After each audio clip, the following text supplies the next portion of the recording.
Han pasado ya 11 años desde que empezamos a integrar la competencia de sostenibilidad en los estudios de grado de la Facultad de Informática de Barcelona. En esta presentación os contaremos la experiencia de cómo ha sido la integración durante estos años.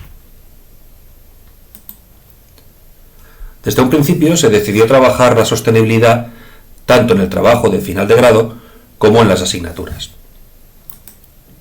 En principio parecía más fácil integrar la sostenibilidad en el TFG. Todas las alumnas deben cursar el TFG, es obligatorio. Y están en su último año de carrera, así que se les supone un alto grado de madurez. Sin embargo, en los primeros cursos los informes presentados eran muy dispares, tanto en contenido como en enfoque como en extensión. Cada estudiante hacía una memoria, un informe de sostenibilidad que era de su padre o de su madre, y había muy poca uniformidad entre ellos. Así que se decidió elaborar una guía para estandarizar un poco los informes de sostenibilidad.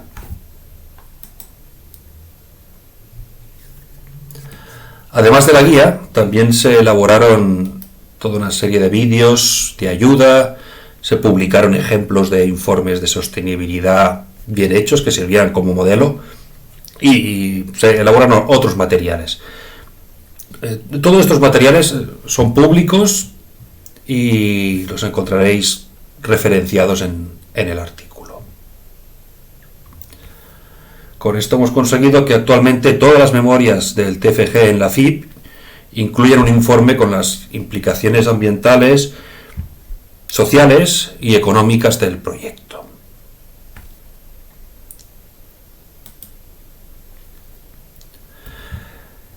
La integración en las asignaturas presentaba algunas complicaciones adicionales. En primer lugar, el profesorado. A las profesoras nadie nos había formado en sostenibilidad. Tenemos una formación técnica, pero esta formación nadie nos la ha dado. Así que inicialmente hubo cierto rechazo por parte del profesorado, por este motivo y por otros motivos. Otro gran problema es que tampoco estaban claros los objetivos a alcanzar. Así que se tuvo que diseñar un mapa de la competencia. No vamos a entrar en detalles del mapa, ahora no es el objetivo de este trabajo. Este mapa lo encontraréis referenciado en el artículo, se ha publicado en otros congresos. Pero lo importante es conocer que tenemos un mapa de navegación que se ha ido perfeccionando con el tiempo y que marca los objetivos que se deberían trabajar en el conjunto de asignaturas. Además hay que tener en cuenta que al ser una competencia transversal se imparten asignaturas muy distintas, de diferentes niveles y diferentes contenidos, y asignadas a departamentos distintos. Muchas profesoras implicadas ni siquiera se conocen entre ellas, ni están físicamente en el mismo edificio. Es decir, trabajaban de forma muy descoordinada y esto derivó en duplicidades de contenidos. Es decir, con muy buena intención, cada profesora escogía sus materiales, pero se llegó a detectar que el mismo vídeo, por ejemplo, se trabajaba hasta en 3 asignaturas distintas. Esto acaba dando una imagen de descoordinación entre las alumnas y al final acababa desprestigiando la competencia.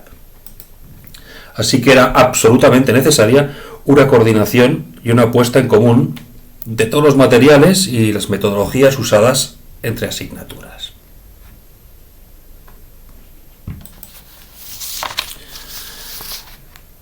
Bien, y después de estos 11 años y de la coordinación activa entre asignaturas, ¿qué se ha conseguido?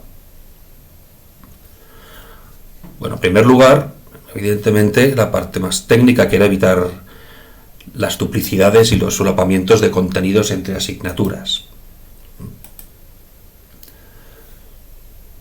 Haciendo un ejercicio de coordinación transversal, se llegó a identificar qué metodologías, aquí un ejemplo de algunas, qué metodologías utilizaban cada una de las asignaturas o qué materiales utilizaba cada una de las asignaturas, se puso en común. Así que todas las profesoras tenían acceso a los contenidos, metodologías de las demás, y de esta forma la coordinación podía ser más sencilla.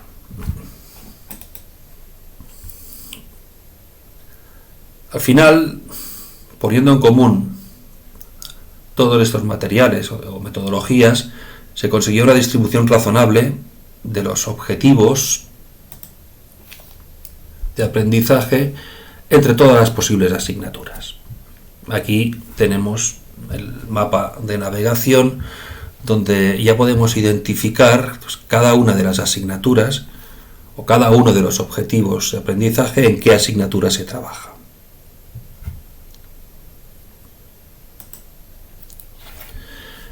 Esto ha generado unas sinergias y cabe destacar que todas hemos aprendido viendo las actividades de las demás.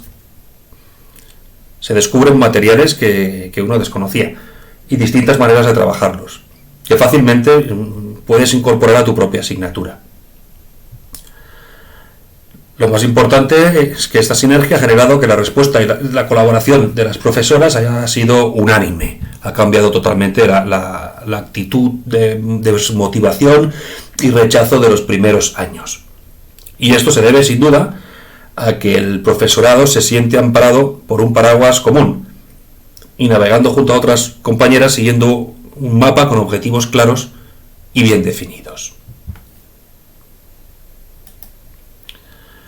Para acabar, constatar que después de estos años, la integración de la sostenibilidad en las ingenierías ha dejado de ser percibida como un delirio de 4 happy flowers y pasa a ser considerada una necesidad.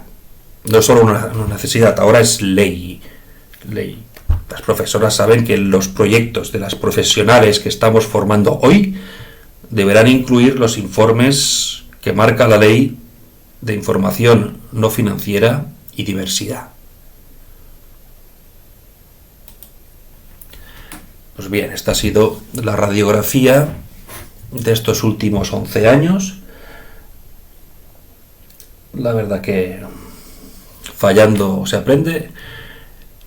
Estamos en el buen camino y esperamos que en 11 años más hayamos avanzado en la dirección que marcan los objetivos de desarrollo sostenible. Eso es todo.